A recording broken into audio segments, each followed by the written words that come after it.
그리고 이따가 녹음 어차피 여기 마이크 써서 하는 게 더 음성은 레코딩이 잘 될 것 같은데 차라리 여기서 하는 것도 나쁘지 않은 것 같아요. 여기서 그냥 하시면 될 것 같습니다. 자, 또 오래간만에 우리 또 백다은 양 맞죠? 네. 또 다음 주에 또 미국으로 다시 들어간다고 합니다. 네. 보면서 우리 환영합시다. 네. 우리 지난번에 설교해 주셨던 백필식 목사님 큰딸이에요. 저보다 더 잘 알죠? 아, 네, 네. 자, 우리 서로 인사 나누겠습니다. 앞뒤에 있는 분들과 좌우에 있는 분들과 서로 인사 나누겠습니다. 주님의 사랑으로 환영합니다. 축복합니다. 네. 기현아, 이 베이스 좀 빼줄래? 베이스 좀. 자, 베이스 좀 빼주세요. 자, 옆 사람 좀 때려주시고 잠 깨라고. 식사들 하셨죠? 아, 네, 식사를 빵으로 먹어가지고 버틸 수 있을지 모르겠습니다. 자, 우리 이제 함께 하나님 말씀을 봉독하도록 하겠습니다. 신약성경 사도행전 17장 1절부터 9절까지 말씀. 신약성경 217쪽과 218쪽에 해당되는 사도행전 17장 1절부터 9절까지 말씀. 자, 다 찾았으면 가능하신 분들은 저와 함께 한 목소리로 9절까지 말씀을 합독해서 읽도록 하겠습니다. 그들이 그들이 암비볼리와 아볼로니아로 다녀가 데살로니카에 이르니 거기 유대인의 회당이 있는지라 바울이 자기의 관례대로 그들에게로 들어가서 새 안식일에 성경을 가지고 강론하며 뜻을 풀어 그리스도가 해를 받고 죽은 자 가운데서 다시 살아나야 할 것을 증언하고 이르되 내가 너희에게 전하는 이 예수가 곧 그리스도라 하니 그 중에 어떤 사람 곧 경건한 헬라인의 큰 무리와 적지 않은 귀부인도 권함을 받고 바울과 신라를 따르나 그러나 유대인들은 시기하여 저자의 어떤 불량한 사람들을 데리고 때를 지어 성을 소동하게 하여 야손의 집에 침입하여 그들을 백성에게 끌어내려고 찾았으나 발견하지 못함에 야손과 및 형제들을 끌고 읍장들 앞에 가서 소리질러 이르되 천하를 어지럽게 하던 이 사람들이 여기도 이르매 야손이 그들을 맞아 들였도다. 이 사람들이 다 가이사의 명을 거역하여 말하되 다른 임금 곧 예수라 하는 이가 있다 하더이다 하니 무리와 읍장들이 이 말을 듣고 소동하여 야손과 그 나머지 사람들에게 보석금을 받고 놓아 주니라. 아멘. 네, 잠깐 음향 조정을 좀 하겠습니다. 이 볼륨은 그대로 해주시고 제일 위에 보면 H, L 이렇게 돼 있어요. 하이 레벨이라서 그 부분이 이제 하이 피치고 로우 레벨 L, L 제일 아래쪽에 그 부분을 좀 줄여주시면 베이스가 좀 줄어듭니다. 네, 기초 상식입니다, 여러분. 알아두시면 음향 장비에 도움이 되십니다. 네. 자, 음악 됐나요? 네. 네. 그냥 가시죠. 알겠습니다. 알겠습니다. 괜찮습니다. 중요한 거 아닙니다. 네. 네. 제가 이 눈이 나빠서 귀가 되게 예민하거든요. 절대 뭐 이렇게 그래서 이 소리가 예민해서 뭐 좀 좋은 소리를 저는 좋아하는 것 같아요. 귀만 고급이 돼가지고 이러면 안 되는데 목사가 다 이렇게 해야 되는데 아무튼 자 여러분 이 군 복무를 이제 하면 준비태세라고 하는 게 있어요. 준비태세. 기억나시죠? 저도 한 25년 훨씬 전에 이 얘기지만 아직도 기억이 납니다. 5분 대기조라고 하는 것도 있어요. 그러니까 준비태세라고 하는 게 뭔지 모르기 때문에 제가 설명해 드릴게요. 준비태세라고 하는 것은 어떠한 상황이 닥쳐도 즉각적으로 반응할 수 있는 어떤 태도를 이야기합니다. 전쟁이 발발하거나 상황이 발생되었을 때 즉각적으로 움직일 수 있는 상황들. 그러니까 군인은 어떤 상황 가운데 어떤 상황을 위해서 존재하는 단체일까요? 전쟁이죠. 전시 상황. 그 국가의 위기 상황 가운데서 대처할 수 있는 사람들이라고. 그래서 저는 이제 수색대 쪽에 있어가지고 이 준비태세를 거의 밥 먹듯이 했어요. 밥 먹을 때 준비태세 울리고 기상 전에 준비태세 울리고 매번 이렇게 막 군장 싸우고 군장 풀고 또 저는 이제 이 보직 자체가 저격병이어서 군장 싸고 산에 올라가서 이렇게 하고 이것들을 정말 일주일에 몇 번씩 했어요. 근데 이등병 때 참 몰랐을 때는 이걸 뭐하러 하나 이거 귀찮은 거 뭐하러 하나 이 불만이 진짜 막 극에 달할 정도로 굉장히 심했는데 시간이 지나가고 나서 비로소 이제 알게 되는 게 뭐냐면 저는 원래 눈이 나빴습니다. 눈이 나빠가지고 준비 태세할 때 불 끄고 분장 싸요. 요즘은 어떻게 하는지 모르겠지만 과거에는 분장을 쌀 때 불을 끈 상태로 싸요. 왜냐면 실제 전시 상황을 우리 훈련하기 때문에. 근데 저는 눈이 나빴기 때문에 불을 켜나 뭐 끄나 뭐 상관없이 그냥 이렇게 하는데 이게 늘 여러분 매일 잠 자기 전에 점호라는 걸 합니다. 특히 육군에서는 점호를 하는데 점호할 때 왼쪽부터 어떤 옷들이 있어야 되고 제일 위에는 군장과 철모와 이런 어떤 것들이 다 있어야 돼요. 체계적으로. 그렇죠? 기억나시죠? 근데 이거 되게 짜증나잖아요? 각 잡아야 되고 이거 뭐하러 해야 되는지. 근데 이게 왜 중요한지 아세요? 말 그대로 전시 상황 가운데 있을 때 불이 킬 수 없는 상황 가운데 있을 때 내 군장을 내가 써야 되는 거예요. 적어도 일주일을 버티기 위해서 기본적인 군장 안에 이것들이 다 포함되어 있어야 되는 거예요.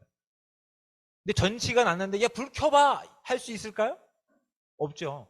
그래서 이게 불 끈 상태에서 바로 눈 감고도 어디 뭐 있고 이걸 다 쌓는 거예요. 군장을. 눈을 감고도 쌓을 수 있을 정도의 훈련을 시켜요. 근데 이 목적을 가르치는 군대를 제가 본 적이 없어요. 이유도 없이 시켜요, 사실은. 이유도 없이 그냥 군장 쌌다가 풀고 이걸 하는 건데 어느새 이제 한 상병 꺾일 때쯤 되면 여유롭게 해요. 5분 안에 이걸 뭐 다 준비해서 60 트럭에 올라가서 다 대기하고 있고 또 이렇게 장갑차에 다 탑재가 돼야 되는데 이등병 때는 시간이 부족한데 상병 좀 꺾일 때쯤 되면 너무나 여유 있게 이걸 다 하고 나서 후임병들 다 챙겨줘요. 불을 끄고도 놀랍게도 불을 끄고 다 알아요. 이렇게 손잡이. 왜냐면 이게 익숙하거든요. 군대 공간이 그렇게 넓지 않습니다. 90cm일 거예요. 90cm. 한 사람이 누울 수 있는 공간이 다 90cm 폭이. 저는 너무 편하게 잘 수 있지만 인형이 좀 힘들 수 있어요. 아무튼 이 딱 90cm 안에서의 뭐든지 다 정비해드려요. 그러니까 눈을 감고도 90cm 안에 뭐가 있어야 되는지 다 잡히니까 전쟁이 정말 난다 하더라도 긴장하지 않고 내 군장을 내가 싸가지고 전쟁에 투입될 수 있는 거예요. 그것도 5분 안에 다 준비할 수 있어요. 놀랍게도. 근데 여러분 이 훈련들을 왜 시키는지 아세요? 말 그대로 군인은 뭘 준비하기 위해서? 전시를 준비하기 위해서 준비하고 있는 거예요. 전시를 준비하기 위해서. 아무것도 아닌 것, 번거로운 것, 반복적이고 귀찮은 것이지만 군인이 존재하는 목적은 전쟁을 대비할 목적으로 있기 때문에 이것들이 귀찮지만 계속 하루하루 하다 보니까 어느새 이제 눈을 감고도 뭐가 있는지 다 알아요. 그리고 손에 잡히는 것만 해도 노후가 되었다. 이 신발 뒤축이 이렇게 달아서 교체를 해야겠다. 여러분 군생활하면서 전투화 뒤축 갈아본 사람 없죠? 저 2번 갈았습니다. 탱구를 너무 많이 해가지고 뒤축을 2번 갈았어요. 거의 없죠. 그렇게 저는 탱구를 많이 하는 부대였는데 그 모든 그 시간 가운데서 이제 몸에 익숙해진 게 뭐냐면 보지 않고도 하는 거예요. 보지 않고도. 그게 마치 습관처럼 되어버린 거예요. 마치 삶의 일부가 되어버린 거예요. 그러니까 그리스도인의 삶 가운데서 저와 여러분의 삶의 일부가 된 이런 훈련들이 뭐가 있을지를 한번 말씀을 함께 나누기 전에 생각해 보시기 바랍니다.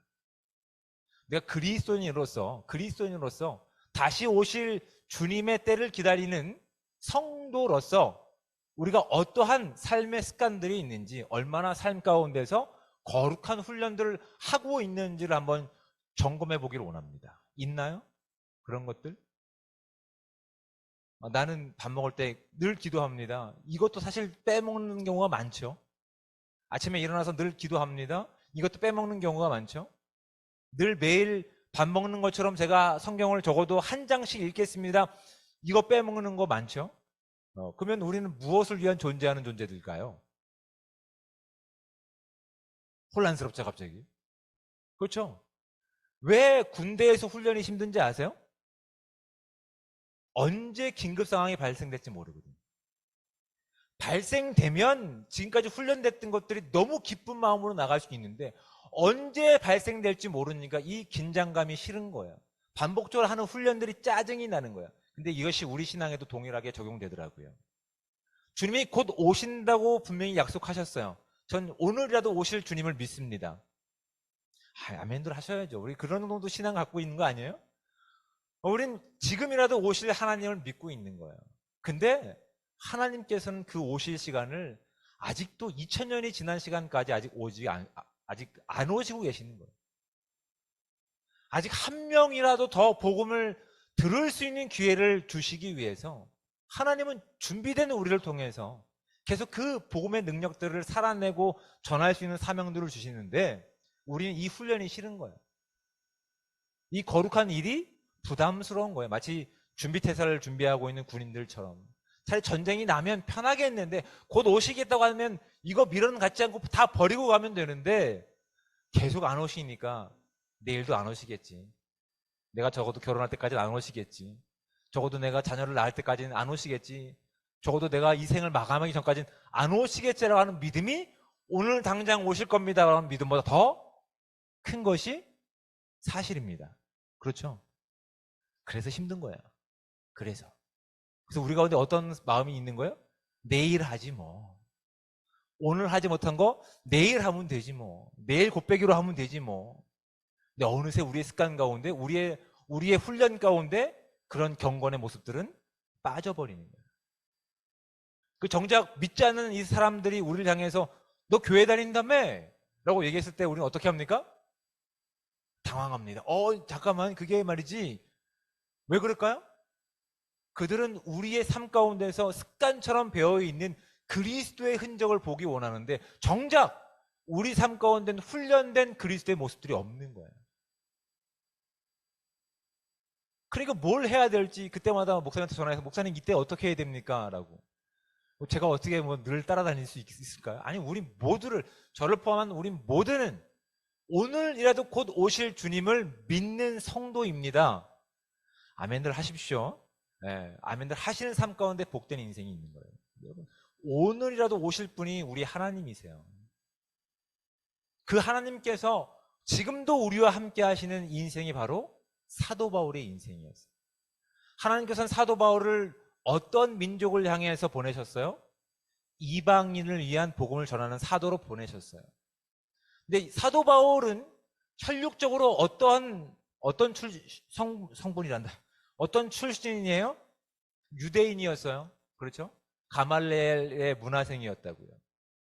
그의 인생 가운데 그의 혈육으로 묶여있는 유대인들을 향한 안타까운 마음이 늘 있었어요. 근데 하나님께서는 유대인들을 향한 사도로 부르신 것이 아니라 이방인들을 위한 사도로 보내셨던 인물이었어요. 그런데 하나님께 훈련받았고 하나님께서 무엇을 원하시는지를 늘 그의 막히는 삶 가운데서 점검하고 훈련하면서 정리된 인생이 사도 바울이었어요. 근데 정작 그의 인생 가운데는 늘 뭐가 숙제로 있었던 거예요?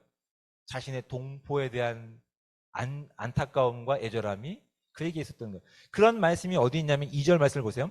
바울이 자기의 관례대로라고 해요. 자기의 습관대로라고 하는 표현인 거예요. 지금 이 지역, 옮겨간 지역은 데살로니카에 이르렀을 때 그 지역은 놀랍게도 어떤 곳이냐면 1절 후반절에 보면 거기에 유대인의 회당이 있었다라고 되어 있는 거예요. 적어도 여기에는 유대인 성인 남자 몇 명이 있었다고요? 10명 이상이 있고 정기적인 교육이 있으며 또는 율법적인 법적인 모임이 있었고 가르침이 있었던 시간들이 이 공간 가운데 있었어요. 보자마자 마치 준비태세를 연습했던 군인처럼 불이 꺼져도 이 전쟁 신호가 딱 울리자마자 이걸 하고 있는 거예요. 지금 다 싸고 있는 거예요. 회당이 보이자마자 사도 바울은 어떻게 하고 있는 거예요? 들어가는 거예요. 일단 들어가서 뭐 하려고? 자신을 바꾼 예수 그리스도의 복음을 전하려고 하는 거라고. 그의 인생 가운데는 지금 이것이 훈련되어 있는 거예요. 복음이 안타깝게 바라보고 있는 그곳이 시선이 멈춰서 그냥 지나갈 수가 없는 거예요. 근데 사도 바울도 참 독합니다. 왜요? 그가 회당에서 전할 때마다 그 말을 듣고 사람들이 설득당하거나 복종당하거나 예수 믿겠습니다 작정하는 사람보다 어떤 사람이 더 많았어요? 돌로 쳐 죽이는 사람들이 많았다고. 반대하는 사람들이 많았다고. 그럼 그쯤 하면 되지 않았을까요? 그 복음 전하는 일 때문에 매도 수없이 맞았고 죽을 뻔한 기회도 너무 많았어요. 그럼 그쯤 하면 되지 않았을까요? 이미 진심은 통하지 않았을까요? 충분했겠죠.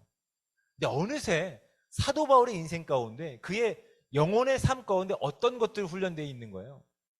복음을 향한 열정이 훈련되어 있는 거예요. 복음이 그것을 바라보면서 그냥 지나치게 못하게 하시는 거예요. 저기에 아직 하나님을 모르는 사람들이 있는데, 저기에 아직 하나님의 복음 가운데서 기뻐하지 못하는 율법 가운데 종으로 살고 있는 사람들이 많은데 그냥 생각도 하지 않고 그냥 들어가는 거예요. 들어가서 복음을 전하기 시작하는 거예요. 여러분, 저희들이 오늘이라도 오실 주님을 믿지만 우리가 주님을 믿는 성도로서 우리 가운데 사도 바울과 같은 복음의 근거를 가지는 열정이 다시 한번 회복될 수 있는 은혜의 시간이 저와 여러분 가운데 충만하게 임하시기 원합니다. 근데 이 바울도 대단하지만 또 대단한 인물들이 누굽니까? 상대적으로 그 안에 있던 유대인들이었어요.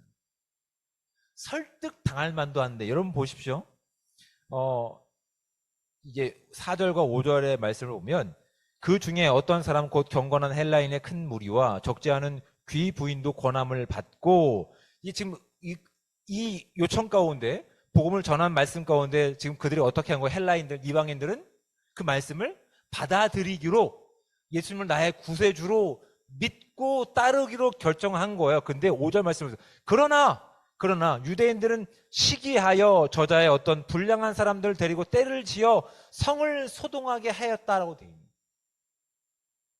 사도 바울도 끈질긴데 유대인들도 만만치 않아요. 절대 고집을 꺾지 않아요.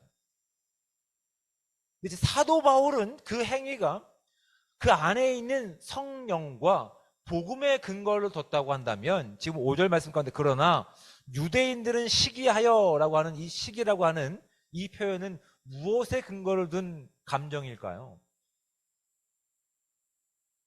너무 어렵습니까? 제가 질문 드린 게. 무엇에 근거를 둔 시기일까요? 자기 기준인 거예요. 같은 동족인데 그가 전하는 메시지가 무엇인지에 반응을 보이는 것이 아니라 자기들 기준에서 기분 나쁜 거예요. 제가 나보다 더 많은 것을 아네? 내가 발견하지 못했던 이런 것들까지 이야기하네? 망신당하는 것에 대해서 아마도 분노했던 것 같아요. 이게 수치로 여겨졌던 거예요. 그렇다면 오히려 발견하게 하신 그 하나님의 말씀이 그들의 영과 혼과 육을 찔러서 쪼개서 수술하고 고쳐서 완전한 사람으로 나아가는데 헌신된다면 참 감사하겠지만, 여전히 이들은 지금 누구의 지배를 받고 있냐면 사탄의 지배를 받고 있는 거예요.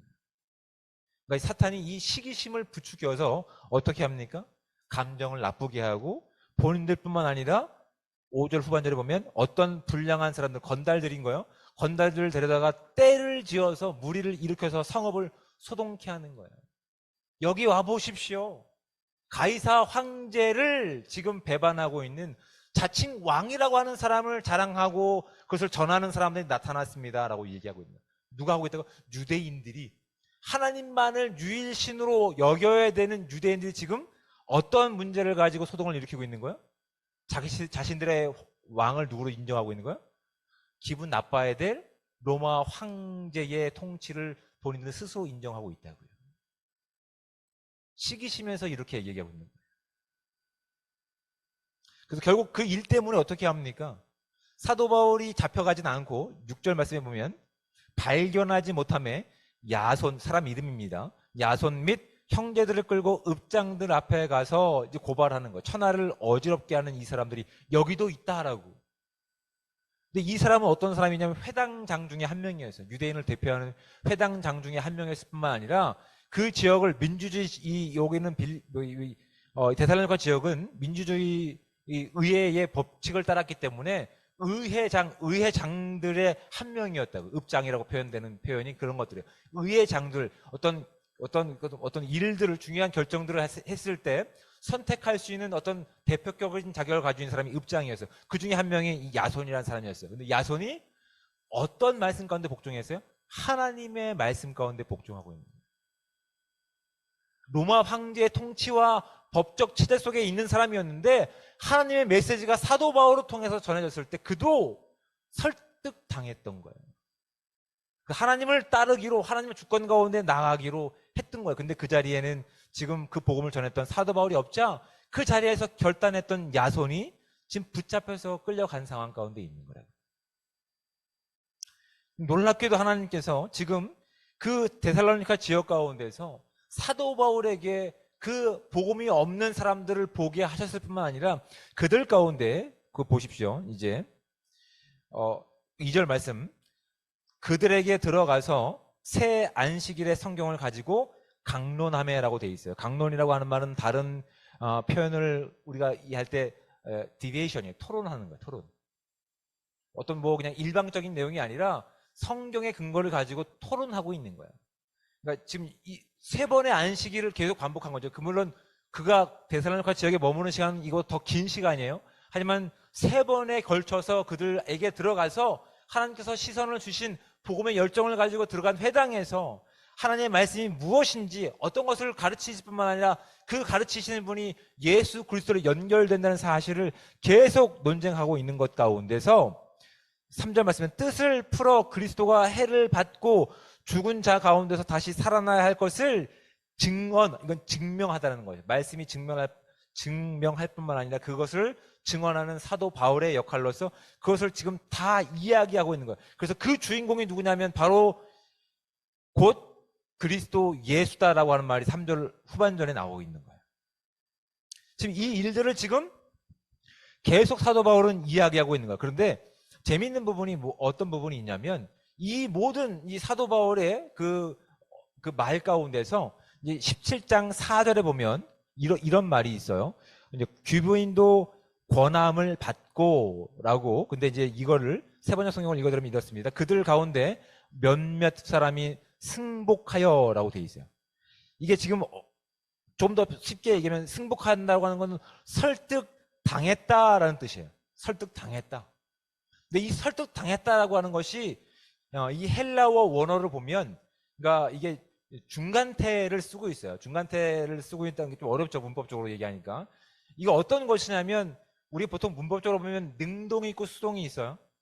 능동은 뭡니까? 말하는 주체가 의지를 가지고 그 일을 행하는 게 능동이에요. 액티브라고 얘기하죠. 수동은 뭐예요?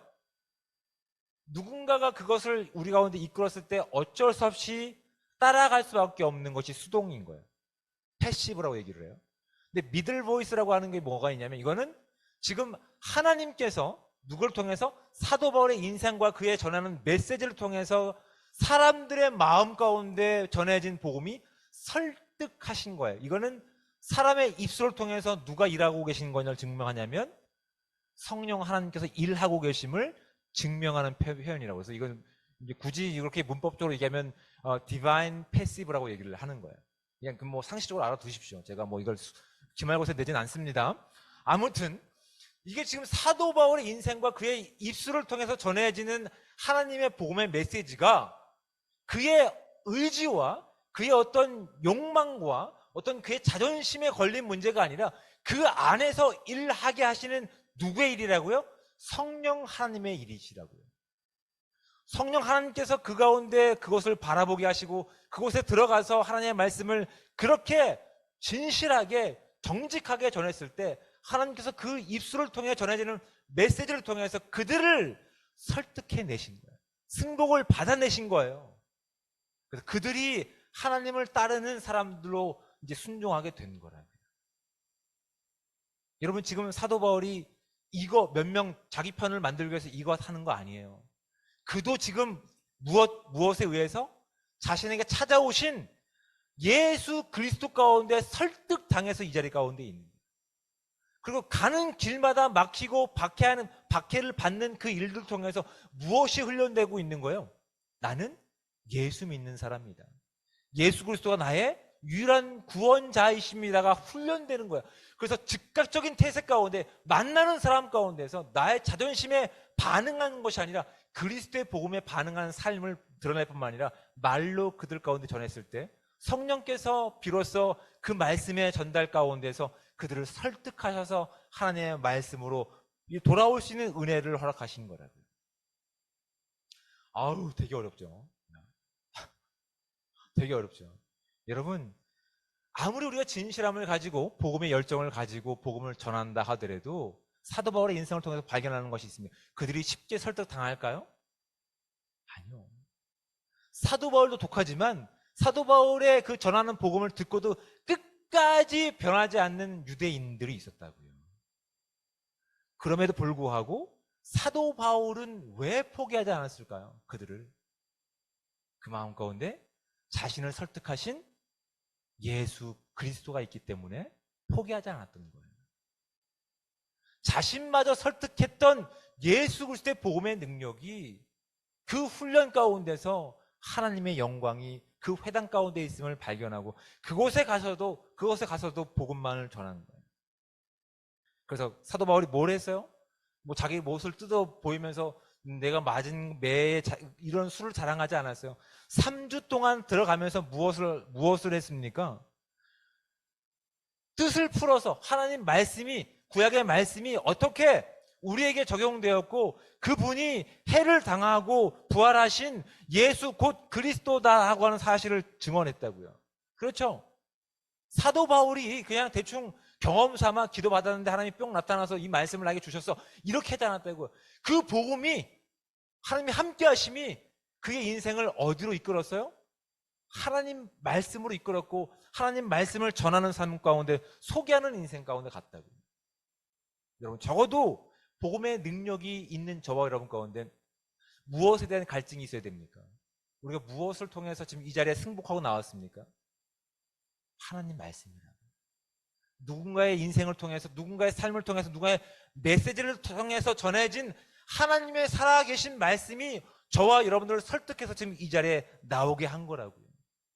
그 근거가 말씀이라고요. 말씀으로 이 땅에 오신 예수 그리스도께서 지금 우리 안에 역사하셔서 우리를 설득하고 계신 거래요. 그렇다면 우리 가운데 어떠한 부분들이 갈증으로 있어야 될까요? 그 복음을 전해진 하나님의 말씀에 대한 갈급함이 회복되기를 축복합니다. 그 말씀 없이 우리가 무엇을 가지고 내가 하나님의 사랑합니다를 전할 수 있을까요? 그거 여러분 시간이 지나면 다 나를 드러내는 데 사용되더라고요. 이렇게 얘기하죠. 내가 그 교회 지었어 라고. 헌신하는 것 분명히 있지만 결국 그 자랑하는 것은 내가 그 교회 지었어. 은혜라고 얘기하고 있지만 여전히 우리는 나를 드러내는데 익숙한 삶이라고. 그것이 너무나 훈련됐기 때문에. 사도 바울은 그의 인생 가운데서 그의 막히는 그 상황 가운데서 그가 고난받는 그 일 가운데서 하나님의 말씀이 담긴 그 메시지를 떠나지 않았어요. 더 깊이 연구했어요. 그 구약에서 나왔던 그 말씀들이 3절 말씀 뜻을 풀어서요. 그냥 내가 원하는 말이 아니라 나의 간증이 아니라 구약에서의 그 메시지가 어떤 의미였으며 그 메시지가 누구를 보여주고 있는지 말씀 가운데 이끌림을 받아서 말씀을 전하는 인생으로 나갔다고요. 적어도 복음의 능력으로 살고 있는 사람들 가운데서는 하나님의 복음의 메시지가 담긴 말씀을 사랑할 수 있는 저와 여러분들 되시길 축복합니다. 마지막으로 복음은 물질의 손해나 고난의 시간도 감내하게 합니다. 사도 바울뿐만 아니라 지금 등장한 야손의 경우를 보십시오. 야손은 지금 어떤 아까 인물이라고 그랬죠? 그다음 읍장이라고요. 또 회당장이었다고요. 근데 지금 그가 이제 잘못 없는 것이 밝혀져서 풀려납니다. 그런데 풀려나는 의회 가운데서 어떤 말이 있었냐면 동네를 혼란하게 하고 분열시키니까 그 혼란을 야기했던 바울 일행을 쫓아내야 된다. 반드시 쫓아내야 된다. 그것을 네가 증명하기 위해서 그 증명 자료로 돈을 기탁해라라고. 기탁금이라고 말 그대로. 사도 바울이 떠나는 것을 전제로 맡기는 돈이 여기서 이제 뭐라고 되어 있냐면